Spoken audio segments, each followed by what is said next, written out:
Okay, so you know how much we love efficiency around here, right? Yeah. Getting straight to the good stuff, no fluff. That's what this deep dive is all about. We're checking out this podcast, Whispers of Wisdom, and let me tell you, they kick things off with a real head scratcher. Oh, I love it when they dive right in. What's the question? Well, they ask, what's the best investment you can make? And naturally, like any savvy listener, I'm thinking stocks, bonds, maybe a solid index fund. Right, because those are the usual suspects. Exactly. But this podcast, they flip the script completely. Okay, now I'm really interested. What's their answer? Self-care. Can you believe it? Wow. I mean, it makes sense, but you don't hear it framed that way too often. Right. And I think that's what grabbed me is like they're cutting through all the noise and going back to basics, Hmm. especially these days when everyone's caught up in that whole hustle harder mentality. Oh, tell me about it.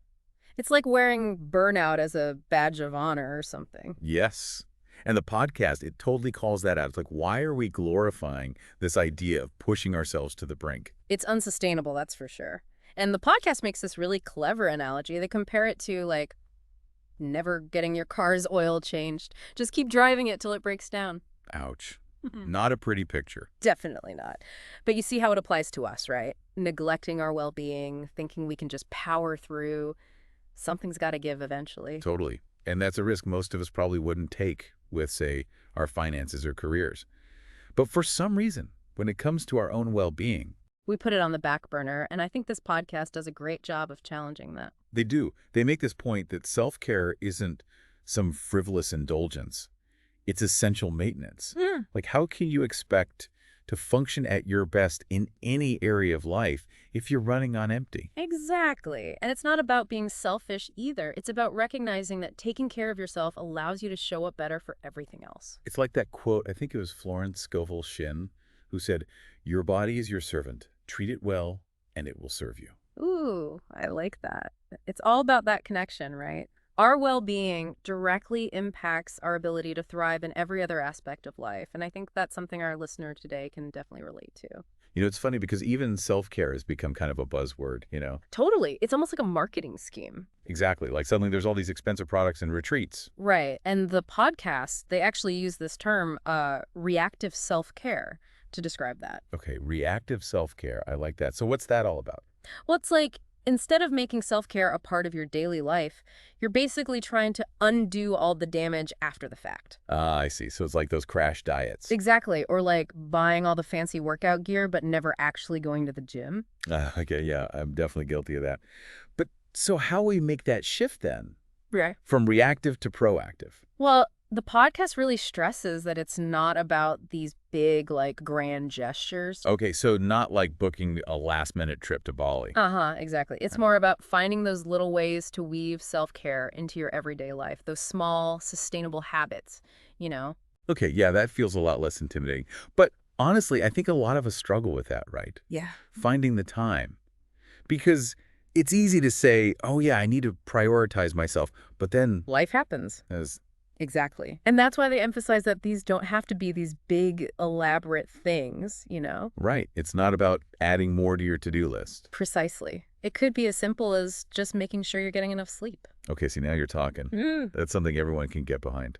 Or how about just staying hydrated? Exactly. That's a big one. Or even just like putting your phone down for a few minutes each day. Ooh, disconnecting from social media, that's huge. Yeah. I'm the worst at that. I swear, I pick up my phone just to, like, check the time, and the next thing I know, an hour's gone by. It's such a time suck, isn't it? And I think the podcast really nails it when they talk about how draining that constant stimulation can be, even if we don't realize it at the time. Right, it's like we're so used to being on all the time that we've forgotten how to just be. And that's where those moments of stillness and quiet, they become so important. It's almost like we need permission to do nothing sometimes. Exactly. And I love how the podcast really highlights that. It's not about being lazy. It's about giving yourself the space to recharge and reset. Totally. So it sounds like we need to reframe our thinking a bit, huh? Hmm. Because I think for so long, self-care has been seen as this, like, dot luxury, this thing we treat ourselves to if we have time or, if we've earned it. Right. Like it's a reward and not an essential part of a balanced life. Yes. And that's where this podcast really shines. It's not about adding more to our already overflowing plates, but rather shifting our perspective, being intentional with the time and energy we have, which, by the way, is a very limited supply these days. Absolutely. And that actually reminds me, the podcast introduces this really interesting concept they call the self-care bank. Okay, a self-care bank. Now you've got my attention. Tell me more. So imagine you have this bank account, but instead of depositing money, you're depositing acts of self-care. Okay, I like where this is going. So every time you do something that nourishes your mind, body, or spirit, whether it's taking a walk in nature, reading a good book, or even just taking 5 minutes to sit quietly and breathe, you're making a deposit into your well-being account. I love that analogy. It just makes it so clear, like self-care isn't this selfish indulgence, it's an investment. Exactly. And just like with a financial investment, those small, consistent deposits, they really add up over time. Right.